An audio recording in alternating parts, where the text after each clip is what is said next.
Chat loud but action weak. Only hypocritics. So today we had the official opening of the Portland Drop-In Center and Night Shelter. This building stands as a testament of our government's commitment to our less fortunate brothers and sisters. Our homeless brothers and sisters on the street of Portland will now have a place to lay their head. Tears came to my eyes today because they are but for the grace of God holds any of us. And I want to thank this government because you can judge a government by how it treats its less fortunate, and this government gets 100 out of 100 for taking care of homeless. Celebration here today. I know earlier I saw Custos Lincoln Faxter. I'm not sure if he's still here. Also joining us in this celebration is His Worship. Since 2016, 9 of these facilities right across Jamaica.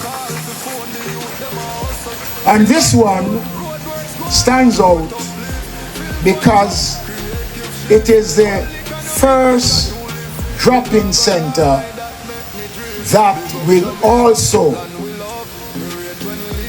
be considered a night shelter.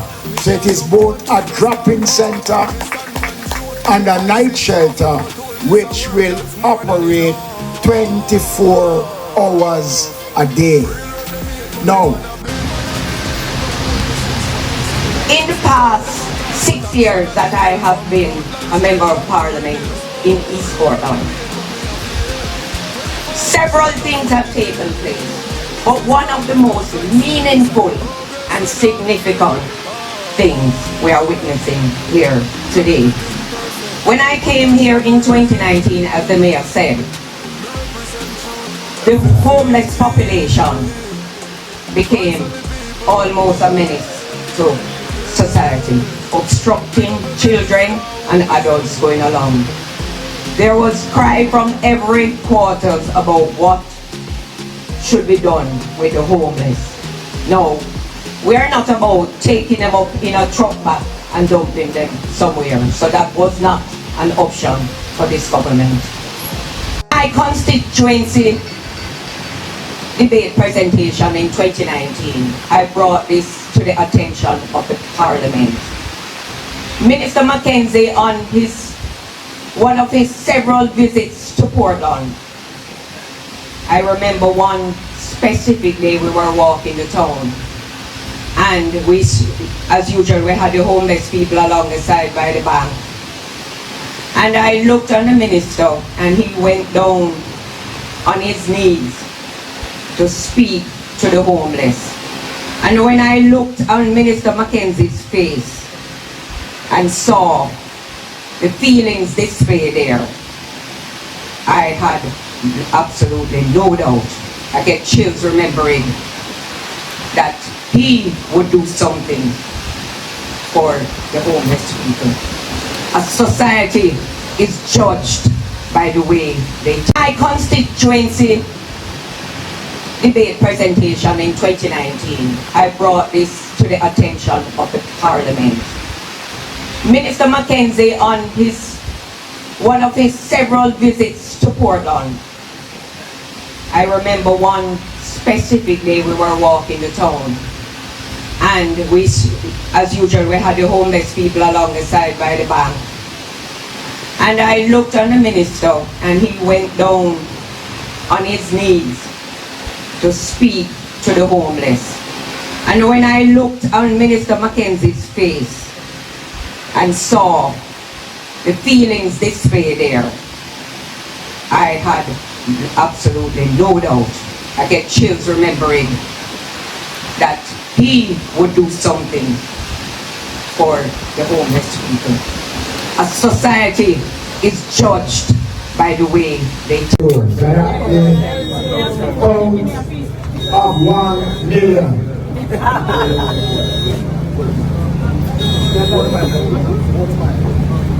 Ready to go?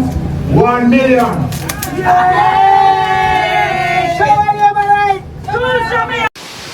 Since 2019, well over 100 million has been spent by this government to address the needs of the homeless. We have a brand new male and female ward up at the infirmary, and as you heard before, a brand new ambulance. And now today, we are seeing a building that prior to the visit of the minister to look on the development that was taking place, the progress of the construction, people did not know what this building was. Because we didn't put this building behind home back. We placed it right in the center of the town, built so beautifully that people thought it was a new Airbnb that was going up there. Well, this is the new adopted facility. Office and the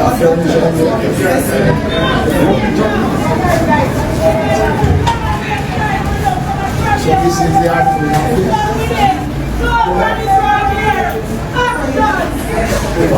Okay. Alright.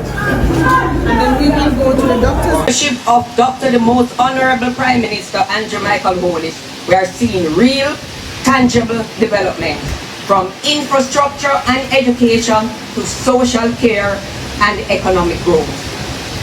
Progress is not just promised, it is being delivered.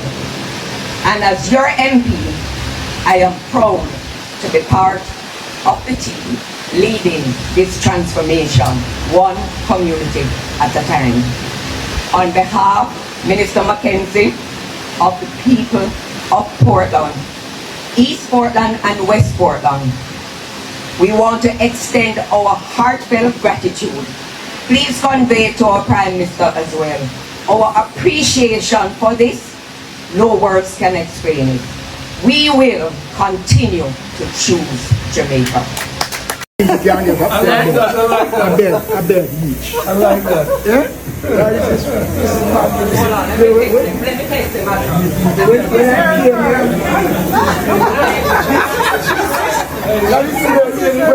When I came here the first time. 18 male beds in this male ward and 10 female beds in female.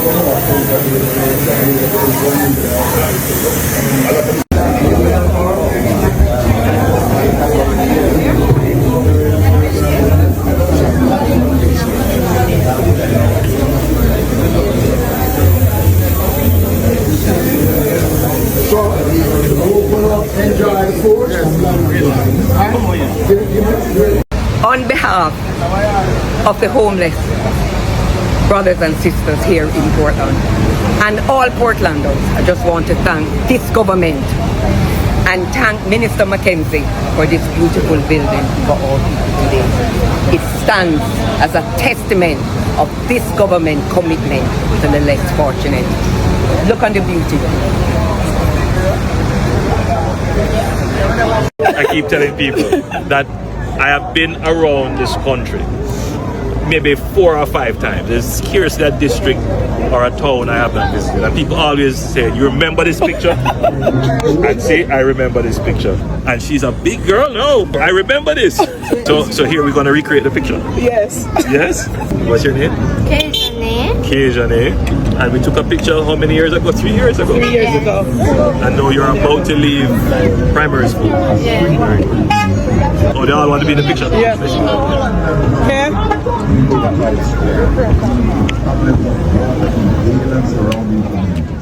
All right, so I'm 150 feet, maybe a little bit more, above the ground. All I'm seeing is the sea. I'm on a massive crane.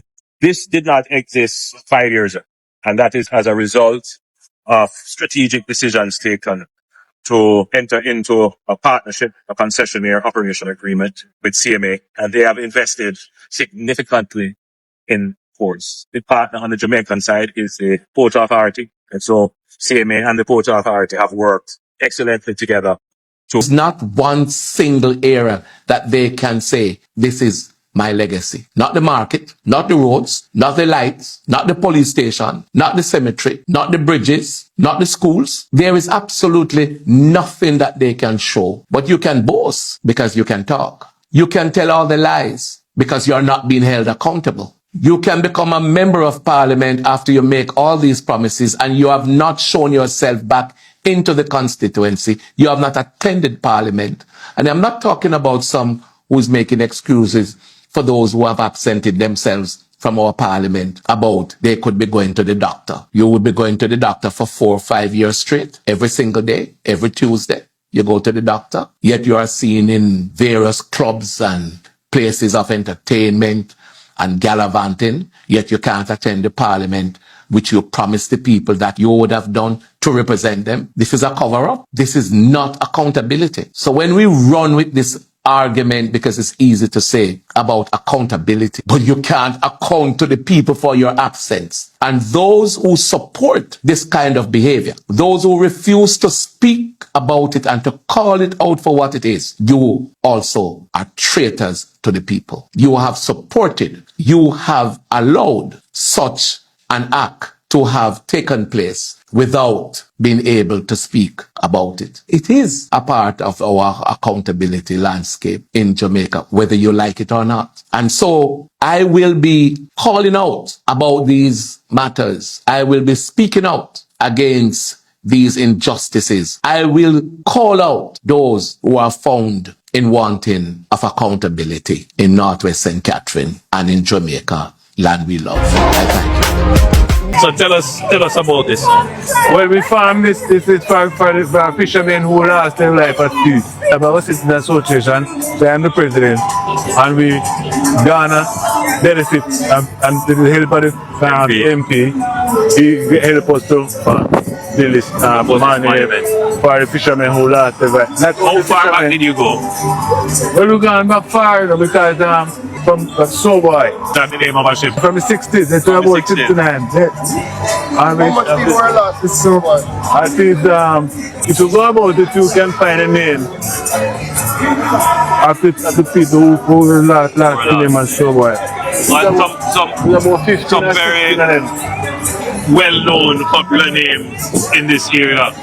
The Maxams, the Parchments are two very popular names. And that's my name at the top here.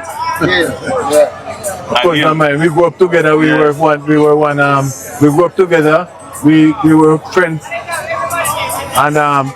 And he lost his life in the coup. And then we build this monuments in order, in honor of them. Yeah, I think that's a very good gesture. And it does help because you have such a large community tourism in the area. These monuments help to add a certain texture to the product that you give. Exactly. Tell the story. And on Sunday, from our student association group, we're gonna honor Miss Sheila, who's the stalwart in the community. She was a JP for years, and she and then Sunday's gonna give her honor from all group as well. Excellent. The church. Excellent.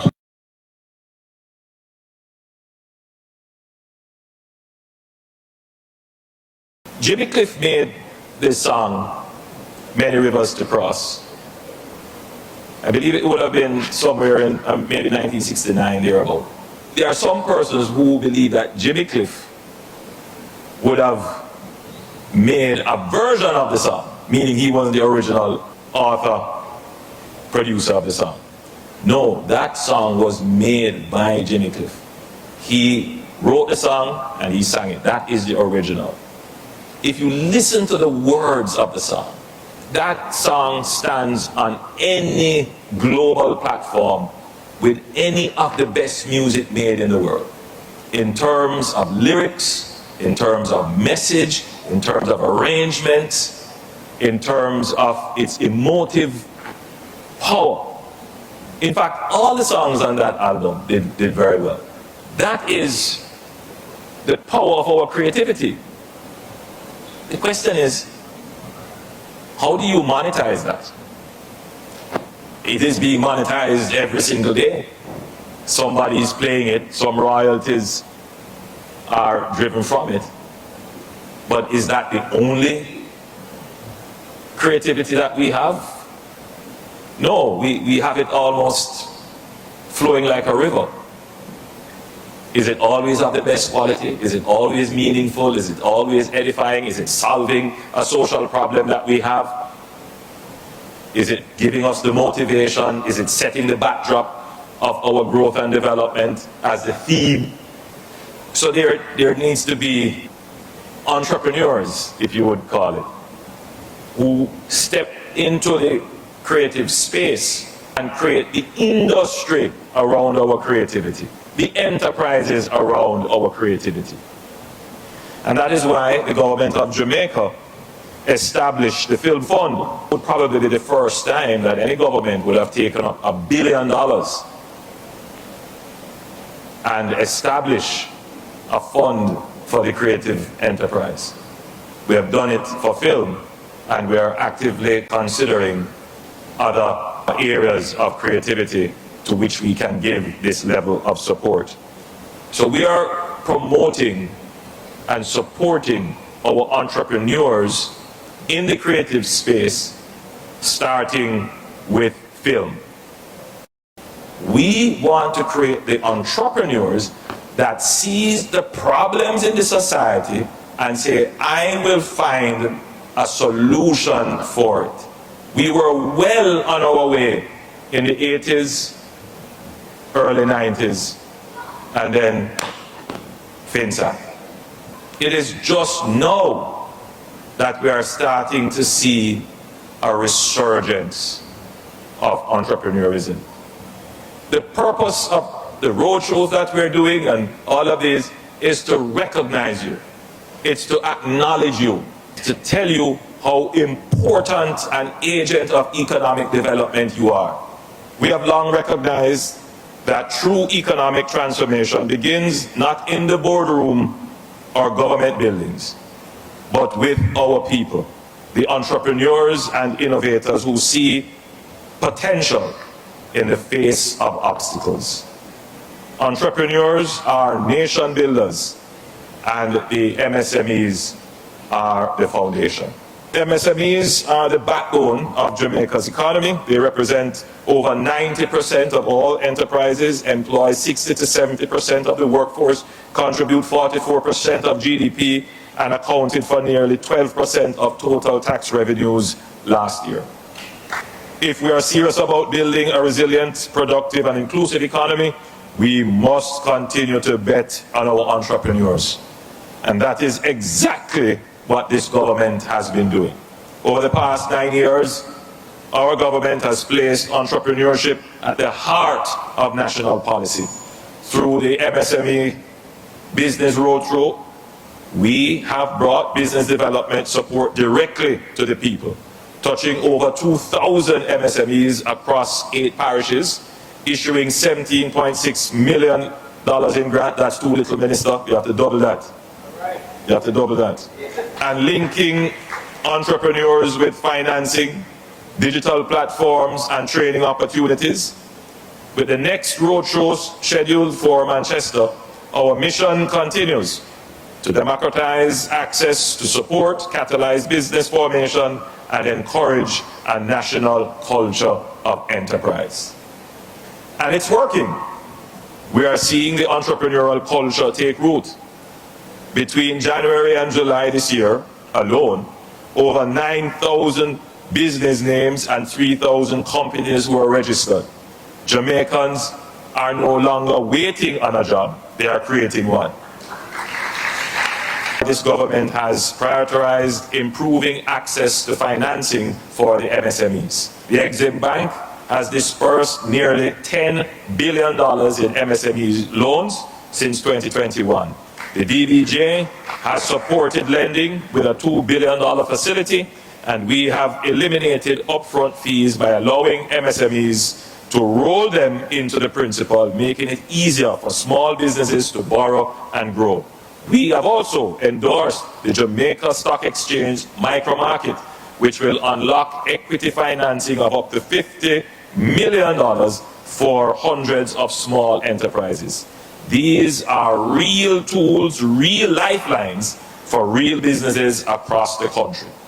We are also deepening our commitment to broadening access to finance through capital market innovations.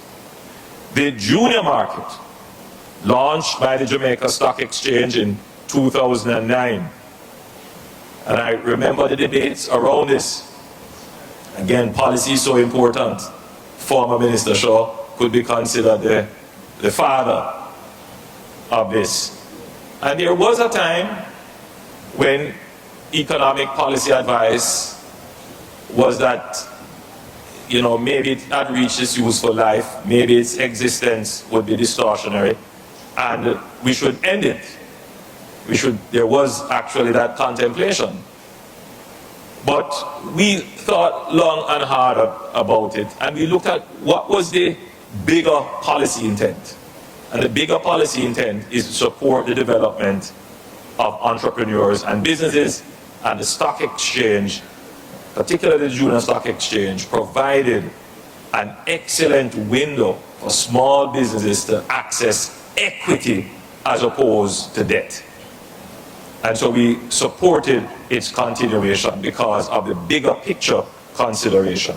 The junior stock exchange has grown from a capitalization in 2009 of $785 million to now over $148 billion, empowering MSMEs to raise equity, benefit from tax incentives, and gain critical investor visibility. 56 companies have listed on the junior stock exchange since its inception. We have raised the IPO threshold for the junior market from 500 million to 750 million, ensuring that even more ambitious enterprises can grow while retaining the supportive framework that has made this platform such a success.